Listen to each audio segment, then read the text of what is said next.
சாய்ராம். ஸ்ரீரடி தெய்வம். அத்தியாயம் 48. ஞான ஒளி. சத்குருவின் இலக்கணங்கள். சாயி பாபா குருவா சத்குருவா என்ற கேள்விக்கு விடையாக ஹேமந்த் பந்த் சத்குருவின் இலக்கணங்களையும் அடையாளங்களையும் இவ்வத்தியாயத்தில் கூறுகிறார். மேலும் இரு அடியவர்களின் கதைகளையும் கூறுகிறார். சத்குரு என்பதற்கான சிறப்பான தகுதிகள் இல்லாதவர்களிடம் பொதுவாக இந்த குணங்கள் மேலோங்கி இருக்கும். வேதம், வேதாந்தம், சாஸ்திரங்கள் உட்பட ஆறினையும் போதித்தாலும் மூச்சை கட்டுப்படுத்தும் பயிற்சியில் மேம்பட்டவராக இருந்தாலும் தன் உடம்பில் மகாவிஷ்ணுவின் முத்திரை சின்னங்களை சங்கு சக்கரம் தன் உடலில் பொருத்தி கொண்டிருந்தாலும் பிரம்மத்தை பற்றி இனிமையான உபதேசம் செய்து கொண்டிருந்தாலும் தம் சீடர்களுக்கு சில மந்திரங்களை உபதேசித்து அதை குறிப்பிட்ட முறையில் ஜபிக்கச் சொல்லி உரிய காலத்தில் அதன் பலனை காட்ட இயலாமலும் முடிவான தத்துவங்களை தன் வார்த்தை ஞானத்தால் அழகான விளக்கங்களாலும் தனக்கென சுய அனுபவமோ ஆத்ம உணர்வோ இல்லாமலும் இருப்பவர்கள் உண்மையில் சத்குரு அல்ல. தனது உபதேசத்தால் இகபரசுகங்களில் நாட்டம் குறையச் செய்து ஆத்ம உணர்வில் சுவையை அளித்து ஆத்ம உணர்வு தொடர்பான ஏட்டுக்கல்வி நடைமுறை ஞானம் இவை இரண்டிலும் தேர்ச்சி பெற்றிருக்கும் ஒருவரே சத்குருவிற்கான இலக்கணங்கள் அமைய பெற்றவர்கள். ஆன்ம உணர்வுகளில் குறைபாடு உள்ளவர்களால் அதை மற்றவர்களுக்கு அளிக்க முடியாது. சத்குரு எனப்படுபவர் தன் அடியார்களிடம் எவ்வித சேவையையோ லாபத்தையோ எதிர்பார்ப்பதில்லை.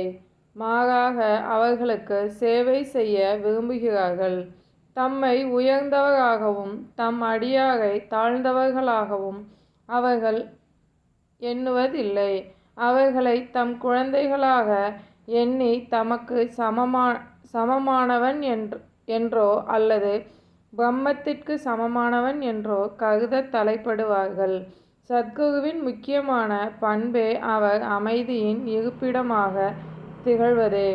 அவர் எப்போதும் அமைதியுற்று மன உளைச்சலோடு இருப்பதில்லை.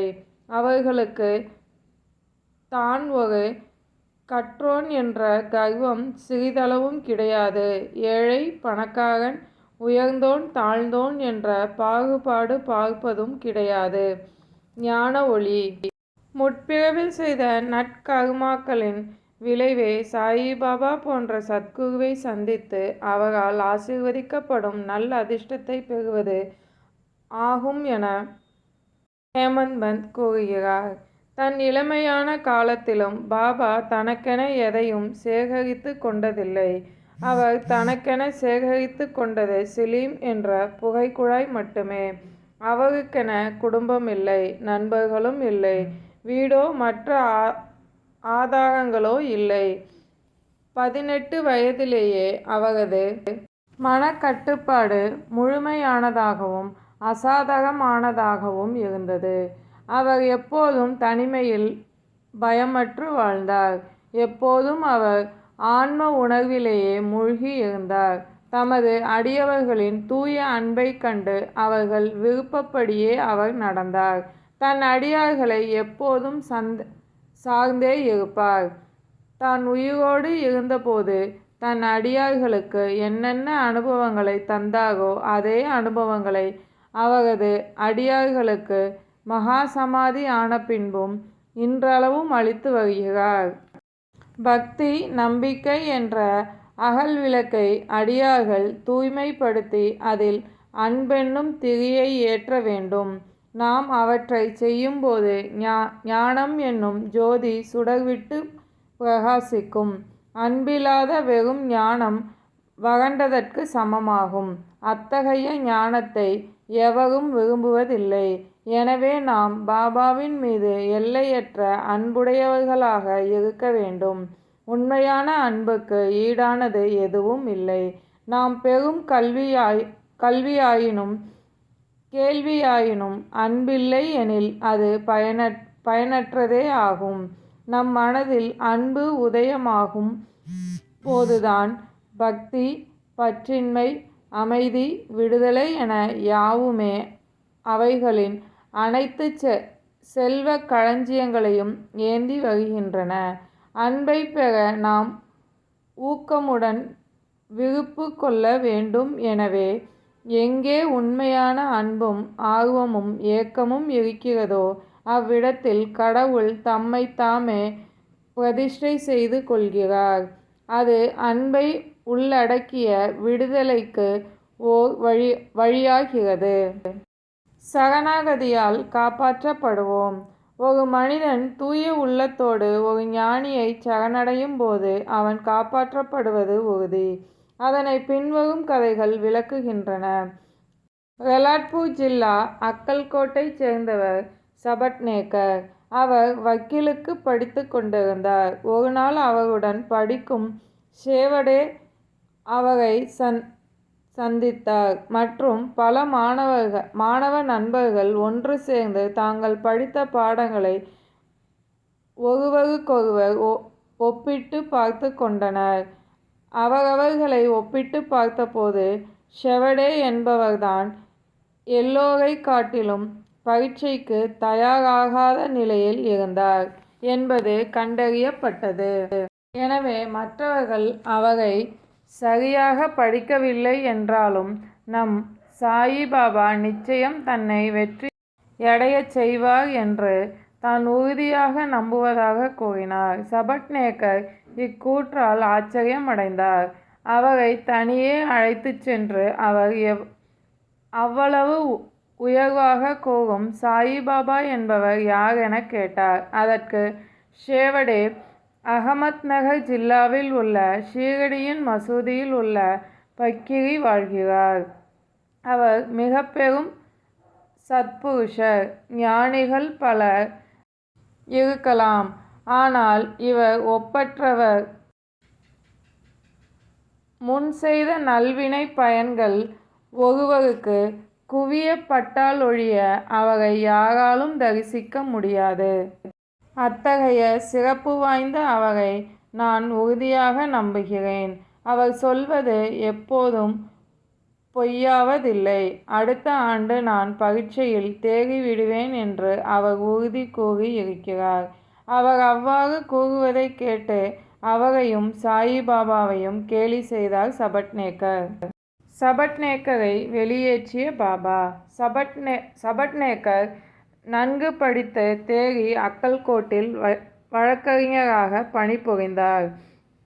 10 ஆண்டுகளுக்கு பின்னர் அவரது மகனுக்கு தொண்டையில் ஒரு நோய் ஏற்பட்டு உயிர் இழந்தான். அது அவரின் உள்ளத்தை உடையச் செய்தது.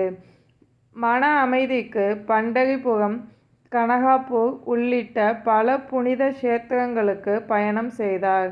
அதனாலும் அவருக்கு மன அமைதி கிடைக்கவில்லை. பின்னர் வேதாந்தம் கற்க தொடங்கினார். அதுவும் அவருக்கு மன அமைதியை தரவில்லை. இத்தருணத்தில் அவர் நண்பர் ஷேவடே பாபாவை பற்றி கூறியது நினைவுக்கு வந்தது.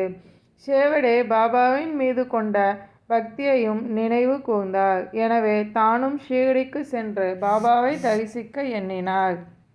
தன் தம்பி பண்ட்ராவை அழைத்து கொண்டு அவர் ஷீரடிக்கு சென்றார். பாபாவை தூரத்திலிருந்து கண்டு மிகவும் மகிழ்ந்தார். பாபாவின் அருகே சென்று வீழ்ந்து பணிந்தார்.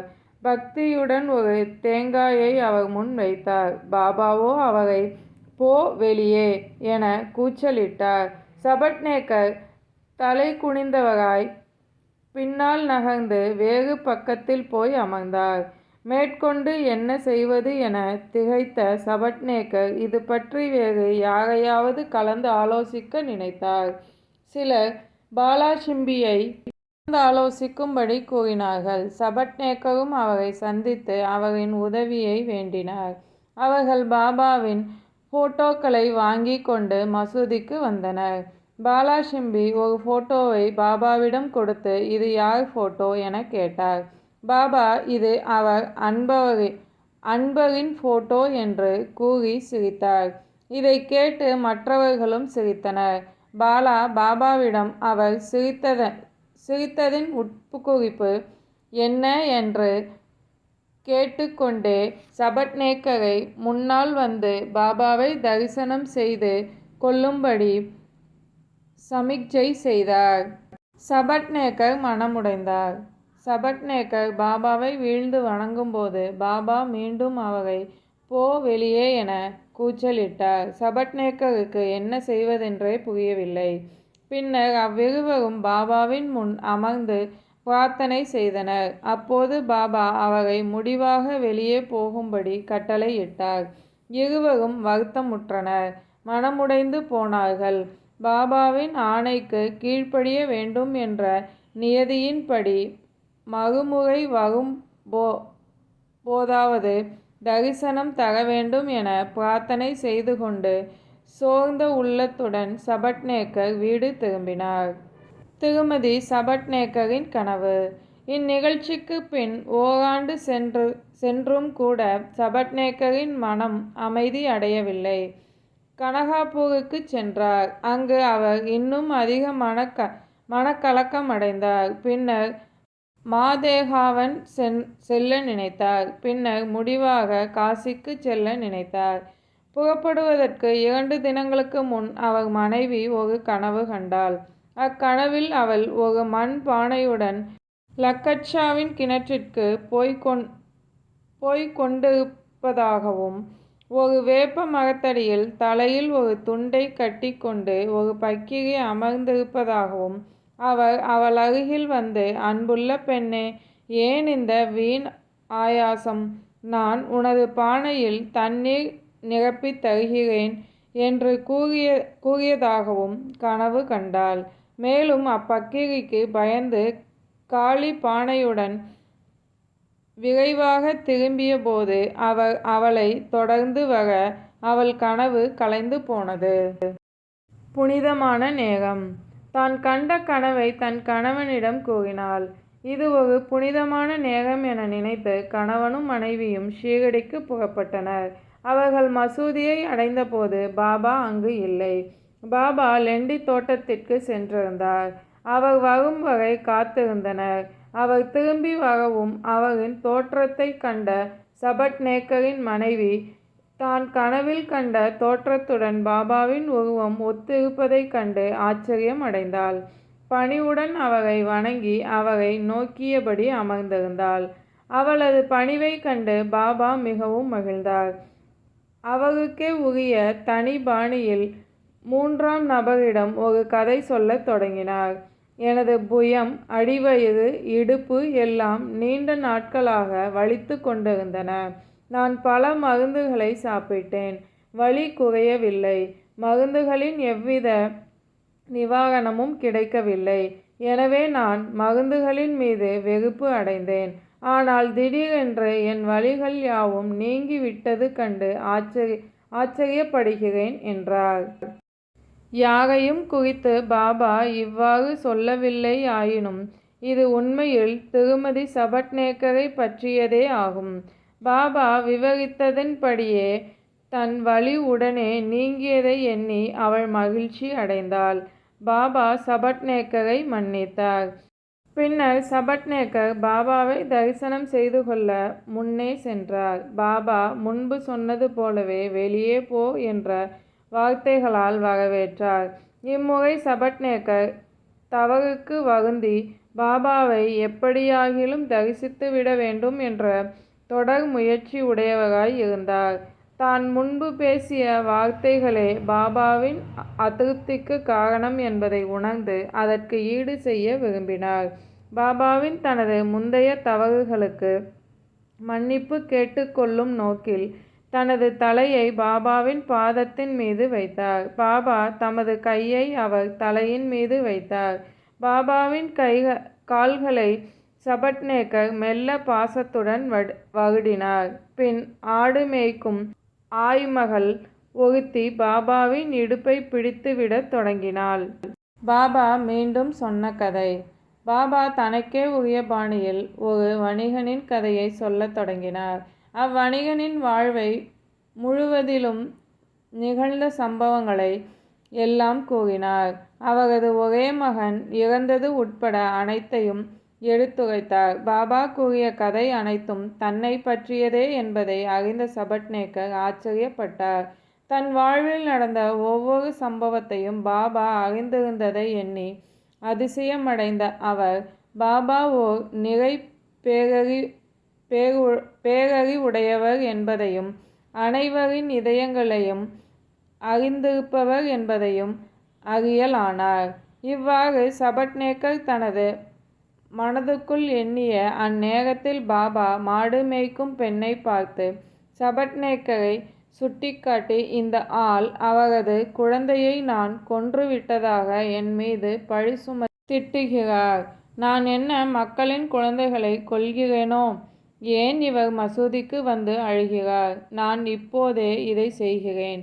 அதே குழந்தையை மீண்டும் அவரது மனைவியின் கருப்பையில் கொண்டு வைக்கிறேன் என்று கூறினார். பாதங்களில் கண்ணீர் அபிஷேகம். இவ்வாறு கூறியபடி பாபா தனது ஆசை நல்கும் கரத்தை சபட்நேக்கரின் தலைமீது வைத்து, இப்பாதங்கள் தொன்மையானவை, புனிதமானவை. இப்போது உனக்கு கவலையில்லை. என் மீது நீ முழு நம்பிக்கை வை. நீ விரைவில் உன் குறிக்கோளை எய்துவாய் என்று கூறி தேற்றினார். இதை கேட்டதும் சபட்நேக்கர் மிகவும் உணர்ச்சி வசப்பட்டார். பாபாவின் பாதங்களை தன் கண்ணீரால் கழுவினார். பின் தன் இருப்பிடத்தை அடைந்தார். பாண்டுரங்கராய் காட்சி தந்த பாபா. பின்னர் சபட்நேக்கர் பூஜைக்குரிய பொருட்களுடன் நிவேத்தியத்துடனும் தன் மனைவியுடன் மசூதிக்கு வந்தார். தினந்தோறும் இவற்றை அவர் பாபாவுக்கு சமர்ப்பித்தார். அவரிடம் தினமும் பிரசாதம் பெற்று கொண்டார். மசூதியில் கூட்டம் அதிகமாக இருந்தது. சபட்நேக்கரும் அங்கு சென்று மீண்டும் மீண்டும் வணங்கி கொண்டு இருந்தார். தலையோடு தலைகள் மோதி கொண்டிருப்பதை கண்ட பாபா சபட்நேக்கரை நோக்கி, ஓ, நீ ஏன் அடிக்கடி வணங்கி கொண்டிருக்கிறாய் என்று கேட்டார். பணிவோடும் அன்போடும் செய்யும் ஒரு நமஸ்காரமே போதுமானது என்றார். அன்றிரவு சாவடி ஊர்வலத்தை கண்டுகளித்தார் சபட்நேக்கர். அந்த ஊர்வலத்தில் பாபா பாண்டுரங்கன் மாதிரியே அவருக்கு காட்சியளித்தார். பாபாவின் ஆசிகள். மறுநாள் சபட்நேக்கர் விடைபெற்று கொள்ளும்போது தட்சணையாக ₹1 கொடுக்க வேண்டும் என்றும் பாபா மீண்டும் கேட்டால் இல்லை என்று சொல்லாமல் பிரயாணம் செய்வதற்கு போதுமான பணத்தை ஒதுக்கி வைத்து கொண்டு மேலும் ₹1 கொடுக்க வேண்டும் என்று நினைத்தார். மசூதிக்கு சென்று அவர் ₹1 தட்சணை அளித்தபோது அவர் எண்ணியபடியே பாபா மேலும் ₹1 கேட்டார். அது கேட்கப்பட்டதும் பாபா அவரை இவ்வாறாக ஆசீர்வதித்தார். இத்தேங்காயை எடுத்து உன் மனைவியின் சேலை முந்தானையில் போட்டுவிட்டு எவ்வித கவலையும் படாமல் சௌகரியமாய் சென்று வா என்றார். அவரும் அவ்வாறே செய்தார். 1 வருடத்திற்குள் ஒரு மகன் பிறந்தான். 8 மாத குழந்தையுடன் அவர்கள் ஷீரடிக்கு வந்தனர். அக்குழந்தையை பாபாவின் காலடியில் வைத்தனர். ஓ சாயிநாதா, உங்களின் உதவிக்கு நாங்கள் என்ன கைமாறு செய்வது என்று நாங்கள் அறியாமல் இருக்கிறோம். எனவே தங்கள் முன் வீழ்ந்து பணிகிறோம். இனி உங்களின் பாதக் கமலங்களே எங்களின் ஒரே அடைக்கலம். பற்பல எண்ணங்கள் எங்கள் கனவிலும் நனவிலும் தொல்லைப்படுத்துகின்றன. எங்கள் மனதை அவற்றினின்று விடுவித்து தங்களை வழிபடும் மார்க்கத்திற்கு திருப்ப எங்களை ஆசீர்வதிக்க வேண்டுகிறோம் என பிரார்த்தித்தனர். புத்திரனுக்கு முரளிதரன் என பெயரிட்டார். அவனுக்கும் சகோதரர்களாக பாஸ்கர், தினகர் என 2 குழந்தைகள் பிறந்தனர். இதன் மூலம் சபட்நேக்கர் தம்பதிகள் பாபாவின் மொழிகள் பொய்ப்பதில்லை என்றும் நிறைவேறாமல் போவதில்லை என்றும் முற்றிலும் உண்மையாகவே நிகழ்கின்றன என்பதையும் உணர்ந்து கொண்டனர். சாயின் வார்த்தைகள் மீது நம்பிக்கை வைப்போம்.